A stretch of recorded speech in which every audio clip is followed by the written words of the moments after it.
Another paho feature na naman kita. Amo ng paho sa may kusina. Bali, kapang ningit kami sang paho. Siyempre, upod ko ang akon assistant nga si Rinrin. Bigil tuh, ya kaget. Kaget.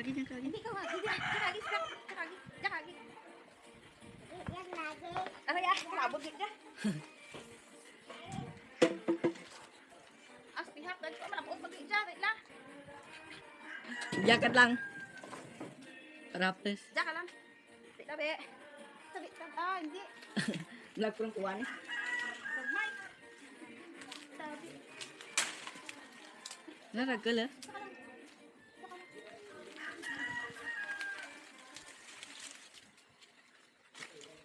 Be, dali tabi ko na. Wala, tabi. Dali, betang dia. Tsaka lang punto saron, tsaka niya.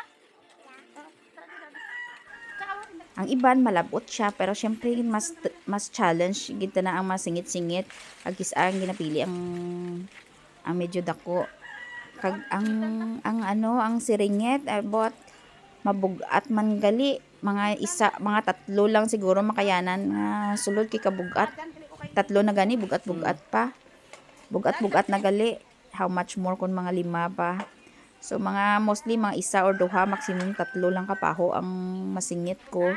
Ginabutang ko na dayon sa tabig kay hindi ko na kaya. Oh, kita nyo.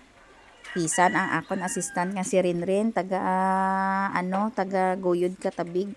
Kisa ang pag buol ko kapaho, ginatao ko na tapos kaso lang, hambal ko butang sa tabig. Ginhaboy na sa tabig. Kaya hambal ko ako dulang. Ko imbis nga nami pagbuol ko ka paho, ginaboy mo ko ni nalitik to. Na siya nasamadan. Kung gusto niyo magpa-muscle, pwede man nga maningit ko mo paho gamiton yung siringit ni tatay kay mamaskuladuhan gid kamo ka kay kabugat. Kag kakapoy, para malhas ka man ka pamuol ka paho ka. Pagtapos ang iba niya paho, hindi mo pa makita kay color green, ka panaguman. Ay, nano man niya pamuol dyan. Ay, susan. Hindi ka boy. Hindi ka boy. Hindi ka butang boy. Kambal, hindi ka boy po. Ano gatong paho ka kron? Ang nagdras mo rin. Panago ang paho sa sa dahon niya, camouflage ba, kung hindi siya makita. Kinanglan, ang eagle eye.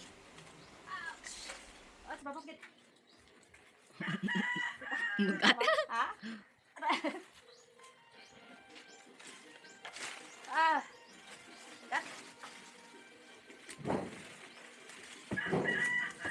Ren.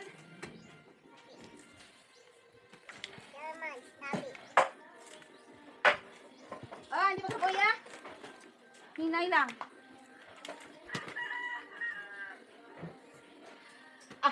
Hindi pa kaboy? Ninay lang. Hinay lang.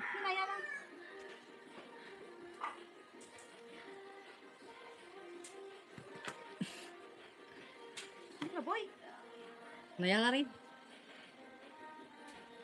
Very good. My dad. Din pa to. Putlo. Ando. Nang may ining na. Ja. Hining.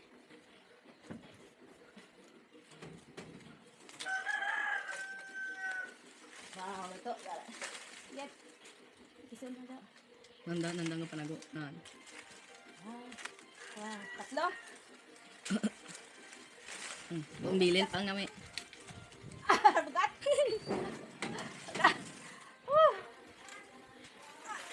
Chon. Ren.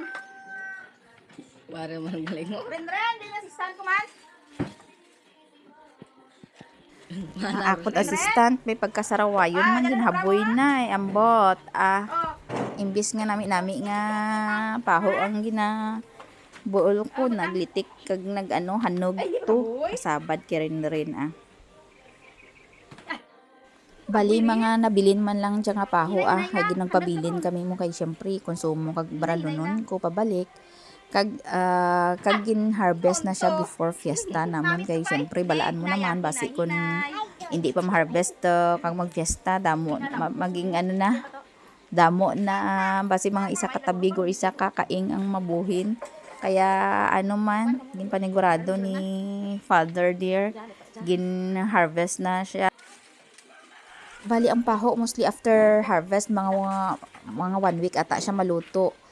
Kaya pag fiesta, alanganan pa siya magluto kaya ang ginano ang manog harvest namon na lang siya nag-exchange kumbaga sang gintagaan kami sa isa ka kaing luto nga paho in exchange sa biliman so parang minus lang siya amo na ang ginhanda sa fiesta. Pati ang dran.